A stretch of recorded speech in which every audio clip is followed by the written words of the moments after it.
that the people smugglers are actually offering a two-for-one deal. This is why I believe there is nothing now that Labour could possibly do to save themselves. They're finished. Yeah, it's just better at communicating, which isn't difficult when you compare to Starmer, is it? But the stats on the amount of people being arrested for social media posts in Britain is absolutely frightening. Hi, everybody, and welcome back to Nick Talks. This episode's amazing, and returning guest is that Preston journalist. How you doing, Ash? Hi, Nick. I'm really good. How are you? I'm good, thank you. What a day. I've had to rush to my office, my home office, to get to you today. The traffic was horrendous today for some reason, Friday afternoon. Well, that's the Northwest Motorways for you. In fact, I think that's pretty much every single motorway you can possibly think of. Yeah, absolutely. I had to go past Manchester Airport, which is always a nightmare and everything. But anyway, I'm here now. Let's talk about our favourite subject. Let's talk about Labour, this Labour government. They can't seem to do anything right. I've come to the conclusion now they're in a death cycle. No matter what they do, it's just making things worse and worse. Even when they're trying to do something positive, the racked of incompetence. And if it wasn't for bad luck, they'd have no luck whatsoever. And everything's getting worse and worse. Let's start with talking about their flagship policy, one in, one out with France. That is a joke. It always was a joke because even if it is a successful project, it doesn't lower immigration numbers in the UK. It just keeps them the same. We swapped one of our immigrants for one of their immigrants. It was a stupid project to begin with. What's happening with that? What's happening so far? The first 3 days they tried to get someone deported. The human rights lawyers, of course, ironically, the same people that, Starmer's probably friends with and all the rest of them are probably friends with, actually jumped in and said, oh, no, you can't do that. You can't deport them. Anyway, eventually one of them did actually go back to France. Then a second one, I believe, has actually gone back to France now. They're allowed to deport up to 50 per week, which works out approximately, it's about 2,500 a year. We are getting 2,500 every month, pretty much. More than that, actually, some months, depending on the weather, of course, in the channel. We're getting ridiculous amounts. And on just today alone, 838 so far have crossed the channel. And Labour are popping champagne corks because we've deported two people. And what I didn't know about this deal until I heard someone talking about it is that I can't believe this. We're actually paying for these people to be sent to France. I believe we're paying the cost of the French sending theirs over here as well. And when these people that we have deported back to France actually get there, they're getting put up in a hotel. And who's paying for that? The British taxpayer all over again. So we're paying for this entire scheme. It's costing France nothing. And they're not bothered too much about this ECHR rubbish. They take no notice of it. So they're just sending them over here. And on Saturday, a flight is due to arrive in Britain full of people that we've apparently vetted and we're going to accept into this country. So, how many are going to be on that flight? Is it going to be the two, or is it going to be 50, 100, 150? How many is it going to be? Is it going to be a plane full of people that we're going to have to accept after sending just two people back to France? And I'll guarantee you something now.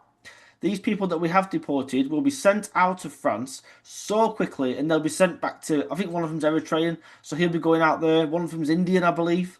He'll be going back to India. The French won't mess around, they'll just deport him. They deported someone recently that had been living in France 25 years who was going out speaking up against France, burning the flag, etc. Deported straight away. They don't mess around like we do. Oh, the French never do. Um, Another thing we need to realise is that everyone we deport, we also give them £3,000 in cash. Because anyone, even if you volunteer to get deported, we still give you 3 grand.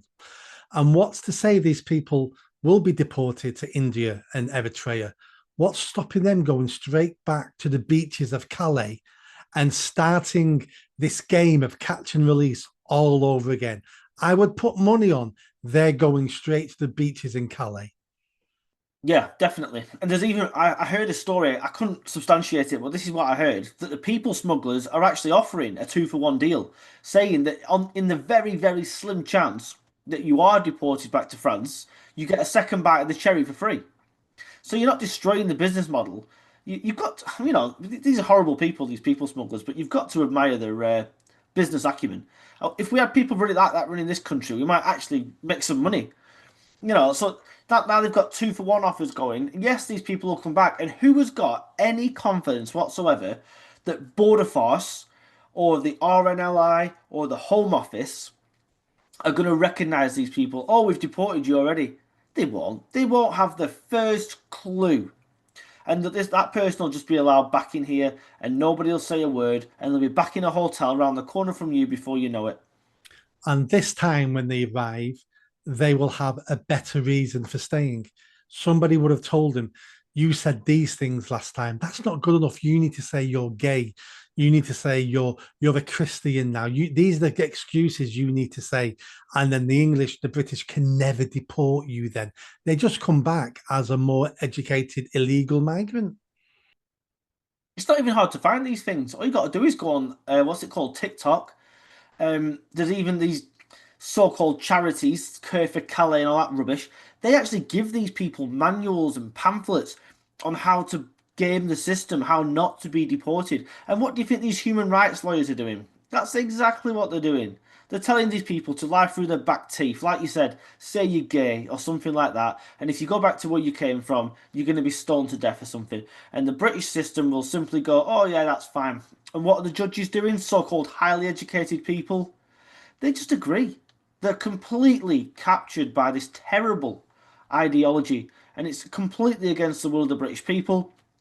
And Labour never imagined for a second that things would unravel this badly, especially not due to immigration. But the British people have been lied to for so long. By this all started with Blair, of course, but then you had Cameron lied to us, Theresa May, Boris Johnson, they all bullshitted us all the way through, and people's patience has snapped now. It's not purely a hatred of Labour, though that certainly plays a part. It's a hatred of the establishment, of the duopoly, of the crap that we've had in Parliament for so long that needs to be booted out. And this is why I believe there is nothing now that Labour could possibly do to save themselves. They're finished. And the Tories are finished as well, by the way. And the polling this week is bearing that out. I don't know if you've seen the latest Find Out Now polling. It is appalling for the Tories and Labour. 16% each they're polling at, according to Find Out Now. Reform UK is sitting on 34%. Labour, just interesting fact here, Labour has never polled that badly in its entire history. 8,500 opinion polls since 1945. Not one has ever had Labour this low before. Yeah, I mean, Labour are in a huge problem as a political party. They may not exist if Jeremy Corbyn gets his act together, which he won't. And this Jezbollah party with Sultana, that's turning into a sitcom just by itself. But if they got their act together, they could be the final straw that ends Labour. And talking about the Tories, I don't think the Tories are dead. I'm beginning to see, I'm beginning to feel the public are beginning to change their mind a little bit on the Tories. Not this Tory party and not this leader, but the brand. I think if the Tories got their act together and got someone like Jenrick, I reckon the Tories 4 years from now at the potential next election, I think the Tories could be up there. But this, Kemi has failed. The party's failing. They've got no decent policies. But I think the Tories could be easily turned around. But it starts with them wanting to turn it around. But there's no signs of that. Well, there isn't, and about two-thirds of their MPs are Lib Dems. They're not Tories. So that's your massive problem. Jenrick will not become leader while those people are sitting on those benches. Kemi came out when Danny Kruger defected to Reform UK, and she said, "Well, if you don't like my policies, go." I mean, in Danny Kruger's defence, the Tories, from what I can see, don't have any policies, so it's pretty difficult to like say if you don't like my policies, go. But what she needs to do is grow a pair and start booting out these Lib Dems. They are the problem. They are the reason the Tories are doing so badly. If they actually looked like a Conservative Party again with Conservative people in it, people on the right of politics, yeah, the brand isn't dead. It's survived a long, long time. For not for nothing. They've survived for a long time because they adapt. But I must admit, you can see the Tories going up in the polls. You could see it happening. I think you're right because compared to this lot now, Sunak and Hunt actually look pretty damn competent. It, yes, it wasn't very entertaining, but the economy did have a little bit of growth in it. You know, people weren't losing their jobs left, right, and centre like they are now with Reeves and Starmer and all the rest of them. And I'm telling you, I don't regret voting Reform UK, but I did a poll on my channel recently, and about 15,000 voted something like that. And I said, if an election was held tomorrow, would you vote for Rishi just to keep Starmer out? And 80% of people said yeah. So I think there's a lot of buyer's remorse out there. And I didn't think Rishi was that bad a prime minister, to be quite honest with you. I thought he wasn't very impressive, but I do not like Jeremy Hunt in the slightest. But they did have the economy on the right track compared to where we are now. If we could go back 18 months, you would not believe that you would say such a thing 18 months later. Rishi Sunak was actually all right. You know, he wasn't that. 18 months ago, me and you were saying Rishi Sunak was absolutely awful, needs to be kicked out. And, you know, that's how bad this government has turned out. And that's why I think Tories aren't done yet. Even though we all hated the Tories 18 months ago, me included, time's moved on. We've got someone new to hate now, and it's Starmer in the Labour Party. And we're forgetting about the people we hated before. They could take advantage of that. Labour just seems to be everything wrong. We've got the Peter Mandelson debacle. The economy looks like it's going to crash any day. And then we've got the Trump visit. What's been going on with Trump and the Labour Party? I think they're breathing a sigh of relief because nothing too controversial came out of it. They managed to butter Trump up. Trump seemed to be on best behaviour, although there are rumours that Trump was always going to do that because he was very keen to get this unprecedented, as they called it, second state visit, which it was actually because no one's ever had that before. Trump, you know, as much as I support the guy, he has got a massive ego and he likes to be buttered up. And the amount of pageantry and splendour, which only Britain can do, that was rolled out for him was unreal. And of course, it softened him up. So I think that's fair to say. What they didn't want, of course, was anything to do with Mandelson coming up or anything like that, and they got away with it pretty much. The press conference I still thought was humiliating for Starmer. He couldn't answer any questions as usual. You know, it was like an someone said he's like an AI bot that just someone's typed something in and he just comes out and says it, and I think that's pretty accurate. Whereas you could see every time Trump answers questions, it's just natural. He doesn't need a script, does he? He just says what he thinks, which can get him into trouble sometimes, but at least it's honest. Whereas Starmer just comes out with the usual rubbish. We've had free speech for a long time, and we defend it fiercely, and all this crap. And none. It looks like to me like the journalists have been warned not to ask this, don't ask that, and they were picking them very, very carefully as well. It wasn't a free-ranging conversation or anything of the sort. It was heavily vetted. And I think there was only one question on Mandelson all the way through, which is one of the biggest stories in the world. And there's two reasons that Downing Street didn't want that to be asked, of course, because first of all, Starmer's mates with Mandelson, and secondly, and Trump was mates with Epstein. So they didn't want anything like that to come out because it would humiliate Trump as much as it would humiliate Britain. So they wanted that story kept away from the press conference. But there was one stage where they were asked about Hamas, and Starmer came out and said, "Oh, Hamas will have nothing to do with the future of Gaza when we recognise a Palestinian state." Yes, they will. He doesn't actually know what he's talking about, this guy. Look at the polling in Gaza. Hamas are the most popular party, if you can call them that, in the region by a long way. Even if there was a free and fair election, Hamas would win. Just like they did 20 years ago. Yeah, that they will have a big part to play, sadly, in what's going on in Gaza in the future. And there's nothing that Britain can do about it. They're only recognising this Palestinian state to try and save themselves some votes, and it's not going to work. While Trump was here, did you see the video of the police calling at the house of an ill American woman to talk to her about her Facebook post, which wasn't criminal, but would like you to remove it, would like you to apologise to the person who's complained. You couldn't have designed a better story to have happened while Trump's here, an American citizen. Yeah, and I don't believe I saw anything get asked about that, which is very disappointing. That's our maybe it came out if it had come out a day earlier, maybe it would have been perfect timing then to get that out there because we know that the Americans will defend the rights of their citizens regardless of whether they live in America or not. and rightly so. I wish this country would do the same for our citizens. It's I saw the stats on arrests. These are from 2023, admittedly, but the stats on the amount of people being arrested for social media posts in Britain is absolutely frightening. One of the journalists did say it's over 12,000 people a year being arrested for social media posts.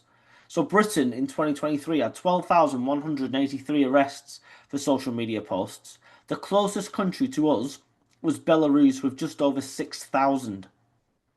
And people slag Russia off all the time. They only had 400. And yet Russia's meant to be, public enemy number one. They're nowhere near as bad as we are. 30 times is that?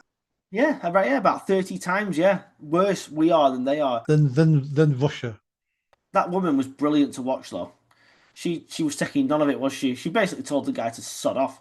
That copper looked humiliated and embarrassed. If I had to lay money on it, he probably didn't want to be there himself. He knew it was a lot of crap.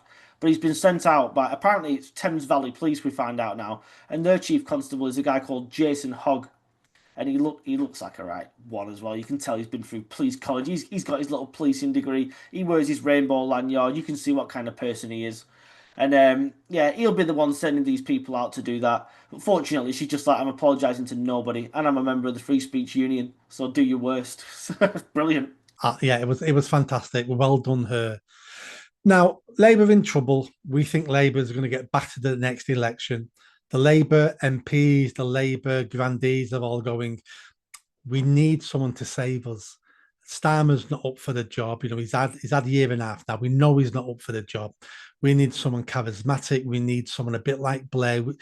They're hoping Labour can be saved. Me and you think they can't, but they're hoping they can. And then suddenly there's a gentleman who lives near me called Andy Burnham. He's beginning to chirp up now. He wouldn't confirm yesterday that he wouldn't see out the full term of this mayor position he's got. And there's more rumours now about him and Angela Rayner doing a deal together where she's deputy prime minister. He goes for prime minister, where they get Lucy Powell as deputy leader if she wins that election, keep her in place. There's some Machiavellian strings being pulled here. The question I think is, I'll put this question to you. A year ago, Andy Burnham could have won any safe seat in the country, hands down. He would have won anything. Things have changed. He's looking at running at the Tameside seat or maybe a North Manchester seat. There is no safe seats at the moment for Labour. Reform could win any seat, and Reform will throw everything at a seat by election where Andy Burnham's standing, because that's a scalp they would love to be able to say, we killed the King of the North. First thing is, can Andy Burnham win one of these seats?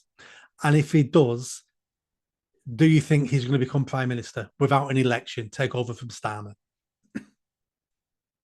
First of all, let's not pretend that Andy Burnham is some great leader. He is just like Starmer, a complete technocrat. And by the way, he's probably far to the left of Starmer as well. He might hide it well, but he's quite the extremist. So he's not this nice little king of the north as he likes to portray himself. He's just got better PR. He's just better at communicating, which isn't difficult when you compare to Starmer, is it? He's he can't stand, I don't think, outside of Manchester. He's always praising the place and saying how wonderful it is and etc. So he can't. I don't think he can stand outside of Manchester. Yes, you're right. There's no safe seats whatsoever. And even if Andrew Gwynn, who's suspended now because of those horrible messages he sent, gives up his seat in Gorton, if you look at the polling inside Greater Manchester now, Labour are going to get all but wiped out by Reform UK, and that's pretty much all over Manchester. So Andy Burnham is earning, I think it's about 115 grand or something, is it, as Mayor of Manchester? He's earning more than an MP anyway. Is he going to risk that to stand, as you just said, in a seat that is no longer safe? I don't think he is, because if he's got one shot at this. If he wants to come forward, like, you've got the perfect storm, right? You can get Rayner in, like you said, fine, he can work with her. Lucy Powell's still an MP. She'll probably be deputy leader pretty soon. So he's got the perfect storm to get the right people around him and get into Parliament. Now, if he fails at that, career done. He's finished, and he's betrayed the people of Manchester because when he was standing last time, he said he was going to see out his full term. You know, I love Manchester and all that stuff. Now he won't say that he's going to see the full term out. He's looking for a way back in, and Gorton looks to me the only place that he can do it.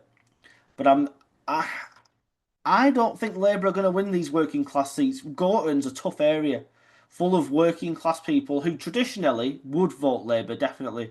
But do these people now, or does anybody in the country really see Labour as a party for the working man and woman? I don't think they do, and I think Burnham would have a very, very tough job to win that seat against Reform.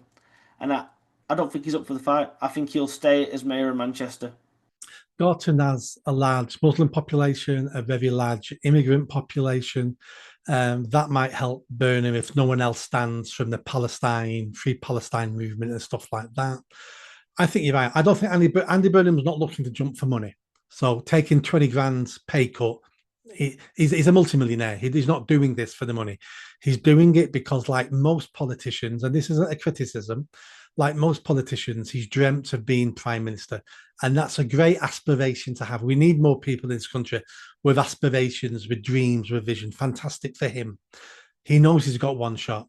He knows if he leaves it too late and Labour are out at the next election, which there will be, he knows they're out for a decade. He will be old news by then. So he knows he needs to move now. He's probably regretting that he didn't stand in the summer at the general election. He would have won a seat, but he was hoping to let Starmer damage himself before Burnham turns up. And he doesn't want to be seen as the person who stabs Keir Starmer in the back. Because that person never gets the crown, never gets to wear the crown. But he's left it that long that no one predicted the rise of Reform UK. And Reform UK, you're right, could stop him winning any of those seats. So it's a gamble now. So it all depends how big his balls are. Is he willing to take this huge chance to be prime minister, or will he come to terms that he's a second class politician and he's better off staying as the king of the north in Greater Manchester? They're his two choices. Do I take a chance and get greatness at being prime minister and save the Labour Party and save the country? That's what I will do. Or does he stay a second class politician as a mayor of a northern town? I don't know what he's going. I really don't know what he's going to do. If I had to lay money, I think he'll stay where he is. Yeah, I mean, don't get me wrong. He's a politician. He's got a huge ego. He wants to be prime minister, definitely. But like you just said, if he might have waited too late already. But if he does wait too late, Labour are going to get wiped out at the next election, and that's the end of Andy Burnham as far as Westminster goes. Anyway, he could win a seat in the future, but Labour will be such a small party then. There'd be no point because you're never going to be prime minister while you're in Labour.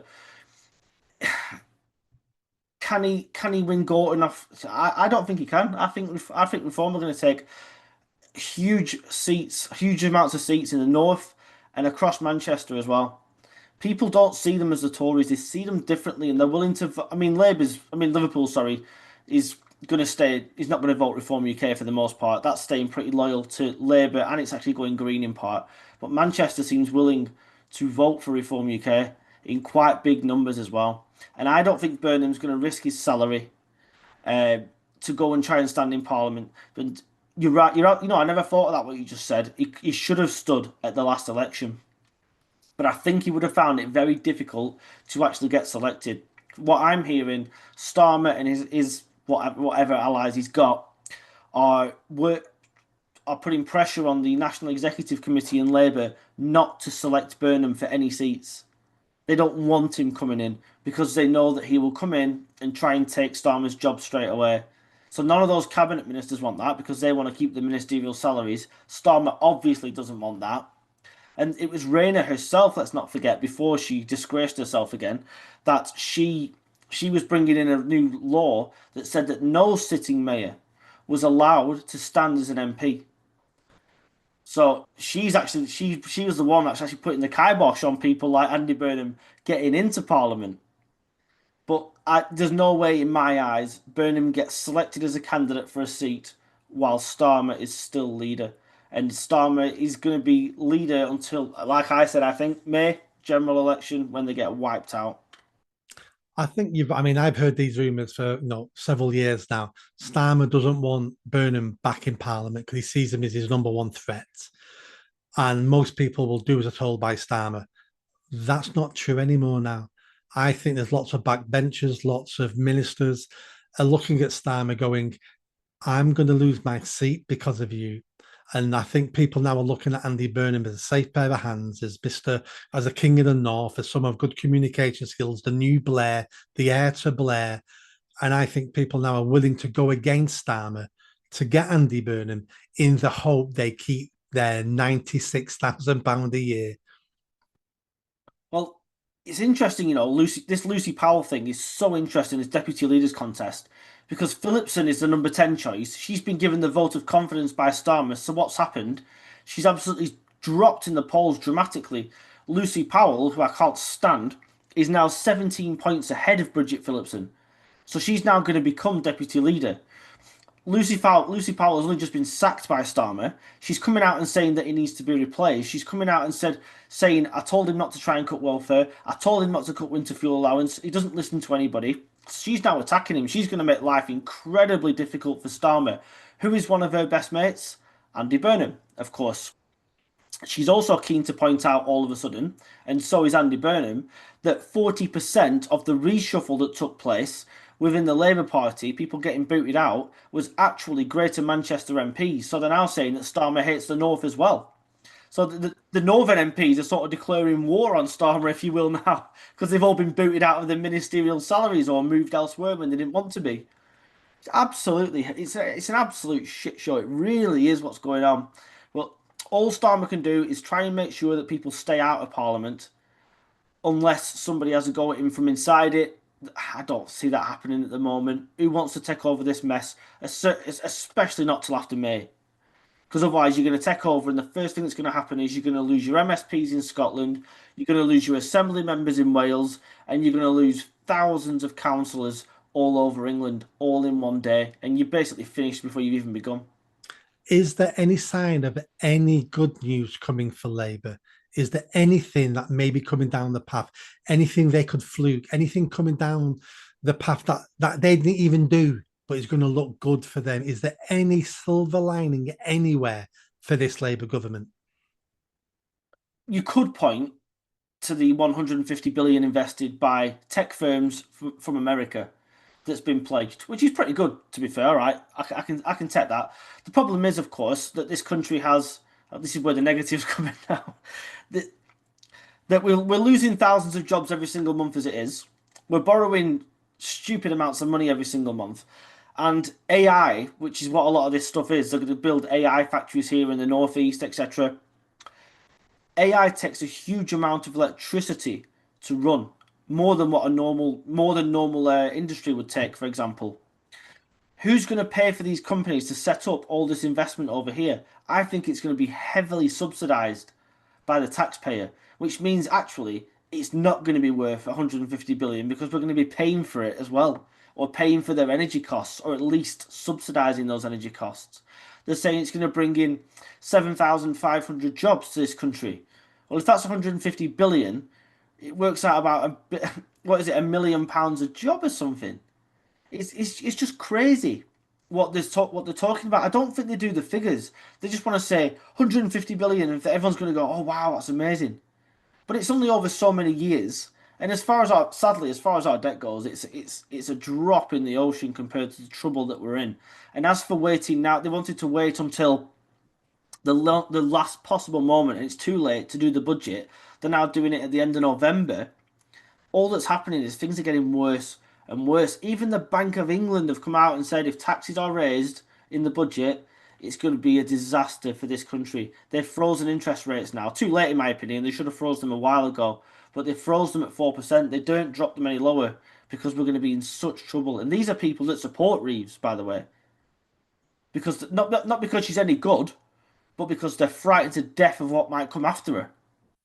Why would AI firms, and as you rightly said, are heavily dependent on electricity and using electricity, why are they opening up factories in the country with the most expensive electricity in the world?